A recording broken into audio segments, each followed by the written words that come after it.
I got information that the bill for death penalty for hate speech that resulted in death of someone is being recommended in the Senate. And it got me thinking about hate speech in Nigeria. How have government of Nigeria tackled hate speech so far so good? The very purpose of hate speech is to silence the oppressor so that the oppressed can fight back. Is to silence the majority so that the minority can have a voice. That is the very foundation of hate speech. That's the purpose.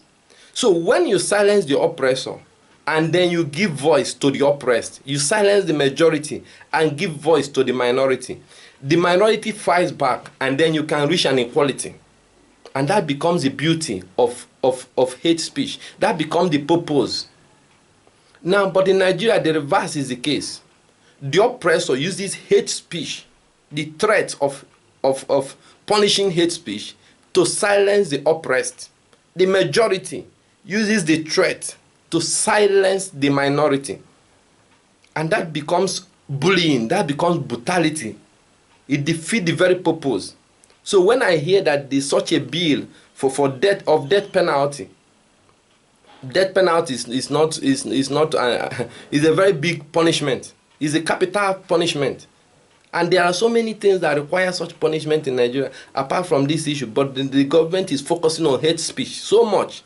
It got me wondering, because hate speech goes in so many areas of Nigeria. In fact, the hate against the minority has been so much that it is gaining ground every day. It's looking like it has the support of the government. When Buhari became the president, the very first thing he said that those who did not vote him will not be favored by his government. And when you look at the statistics, you find that it is those minority who has been oppressed that did not vote him. And that automatically become hate speech coming from the president himself. And with that kind of statement, he placed his government on the platform that is going to promote and support hate speech and encourage hate speech against the oppressed. Now, hate speech becomes an issue when the oppressed start to shout back or return the hate. The first time I went to Abuja and I went to Lagos, I realized what they are calling me and what they are calling other Igbo people there is Nyamiri. And I asked myself, I didn't know the meaning of Nyamiri. So I said to ask around, what is the meaning of Nyamiri? Because the history of Nigerian Biafran war is not taught in school, for reasons best known to the government, and possibly to in order to promote hate and bias information around the society. And the Igbo people, our fathers and forefathers, we are not proud of losing in the war, so they want to keep it silent. They don't want to tell the history to their children. They don't want to tell the history of their oppression, of how they were oppressed, to their children, of how they were abused during the war. They kept it secret. They want it to end. But the people who carried out this act don't want it to end. They are boasting to their children about it. And that is what kept maintaining the system of oppression in Nigeria. So when I asked around what is the meaning of Nyamiri, I was told that Nyamiri started in the northern Nigeria during the Nigerian Biafran war. A group of Igbo people in the north have run to a northern chief who promised to protect them. And then so they ran to his palace and then they stayed there. The northern chief ended up handing them over to be executed by the Nigerian soldiers. But instead of executing them, they decided to lock them up in the palace without food and without water. So they were crying of hunger and they were begging for water. They were begging, give me water, which in Igbo land means nyamiri. The Hausa man, in his own way of speaking it, call it Nyamiri. And that becomes the name that they call the Igbo people till today in the current Nigeria. So when I understand the meaning behind the name, it cost me pain.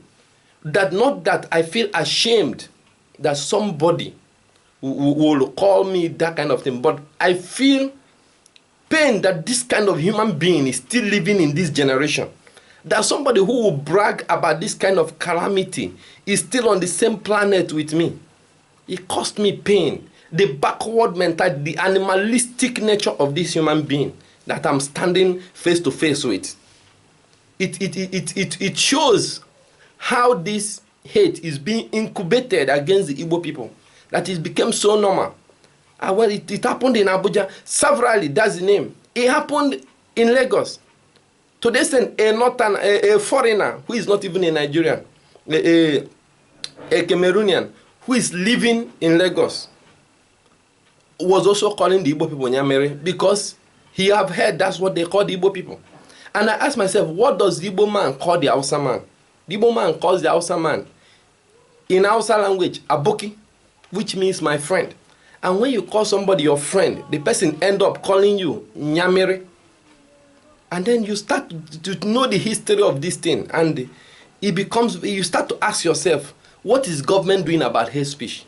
No, government is not doing anything to stop hate speech against the Igbo people and against the minority in Nigeria. Government uses hate speech, a threat of punishing hate speech, to silence the Igbo people for returning back the hate. If an Igbo man now say, Hausa people are terrorists, Hausa people are terrorists, it becomes hate speech.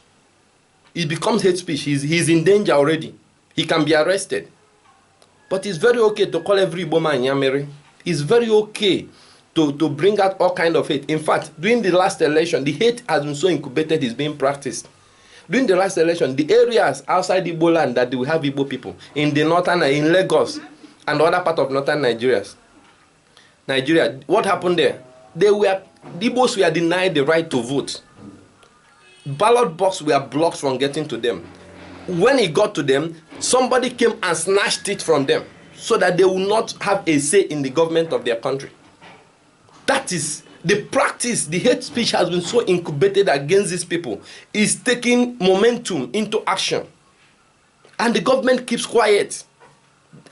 For somebody to become so bold to go and seize ballot box from a people, making it known that he's suppressing this tribe of people. The government, the person is acting from the fact that he knows he has the support, the goodwill of the government with him, because he knows nothing will happen. And why would he have such a goodwill? The president already said that people who did not vote for him will not be favored by the election, and everybody knows who the people he is referring to. Everybody knows the hate that is existing against these people, which the president is feeding on.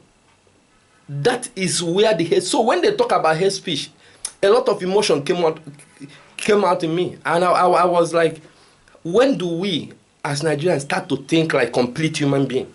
When do we start calling out on these politicians face to face and say, you are not manipulating us, we are better than you, we are smarter than you, we know what you're doing, we are complete human beings, we can function together as a country, we can keep this hate by the side, and we will not tolerate you to manipulate us.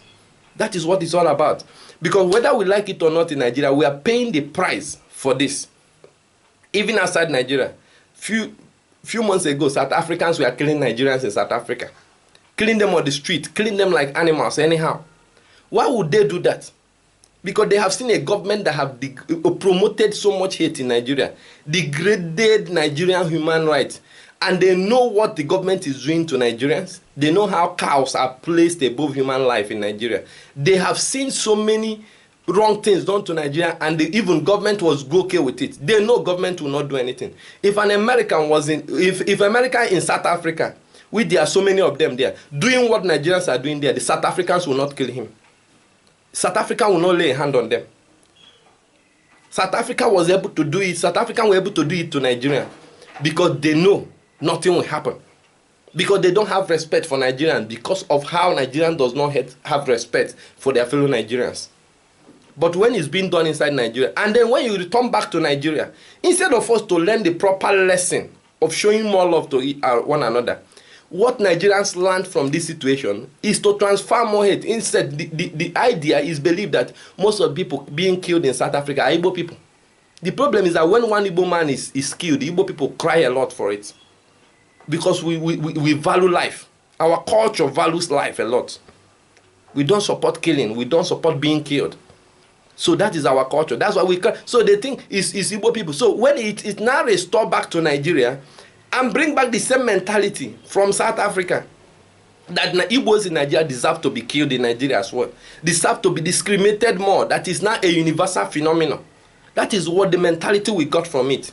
That's what Nigeria, in practice, unspoken practice, hate that are being incubated indoors are not spoken, but in practice, that's why you come to Lagos, you see an Igbo man being rejected from getting a house renting a house. You want to rent a house, they realize you're from Igbo land, you're an Igbo person. The landlord refunds you back your money. Happens to a lot of people, and it's still going on. We can count so many of it. The hate is being practiced. It's not about the speech. It's being practiced. So these people have the right to return that hate, and the government is supposed to silence those giving hate to these people. Because if you calculate them, they are they are majority over these people, and majority always have the power to oppress the minority. Minority does not have the power to oppress the majority. It cannot happen. So if we want to think about hate speech in the proper way, we have to do it in the proper way. We cannot do it in the same way. Or maybe we would want to use it to maintain this, because I know that is a practice. It's to use it to maintain this same practice that is already going on. Silence the Igbo people. Once an Igbo man tries to return the hate out of bitterness, it becomes an issue. That's when it becomes hate speech. He's become the target of death. And I think that's what the government wants to do. That's why the bill appeared in the Senate. That's what the bill is for. And we cannot keep quiet. We are living in an era of information technology. We are modern people. Everybody in Nigeria must be able to have freedom of speech. If we cannot have freedom of speech, then we are already under oppression. We are slaves to whatever, to our life. We are slaves to the government. We don't have our lives. That's all I have to say for now.